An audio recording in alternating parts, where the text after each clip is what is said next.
Hindi po makatwiran, kapatid. Bawal naman ng Diyos na makipag-usap ka sa patay. Kasi ang gusto nga ng Diyos, magpahinga sila.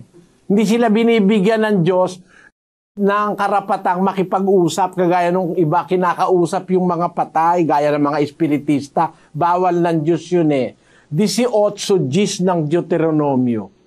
Huwag makakasumpong sa iyo ng sino mang maghahain ng kaniyang anak na lalaki o babae sa apoy, ninang manghuhula sa mga ulap, manggagaway, mahiko, ninang mangkukulam, sumasangguni sa mga multo o espiritu, tumatawag sa mga patay.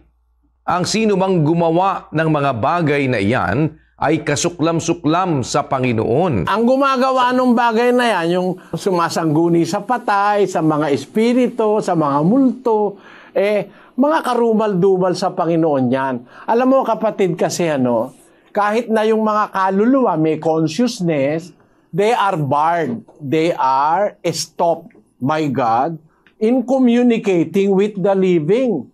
Hindi sila pinapayagan ng Diyos, pinagpapahinga nga sila 14:12-13 ng Apokalipsis.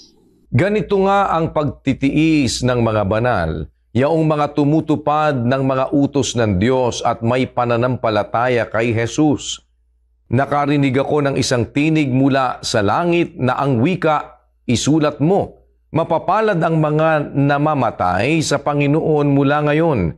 Oo, wika ng Espiritu, naway mamahinga sila sa kanilang mga pagpapagal, sapagkat kasunod nila ang kanilang mga ginawa. Ayon, ang mga sa Diyos na taong naging dapat sa Diyos, nasa period ng pamamahinga, samantalang naghihintay ng paghuhukom. Saan sabi doon sa English, "Blessed are the dead which die in the Lord from henceforth. Yea, said the Spirit, that they may rest from their labors, and their works do follow them." Ibig sabihin, ang patay nasa panahon ng pamamahinga. Ayaw naman ng Diyos na yung mga buhay, istorbuhin mo yung mga patay at kausapin mo.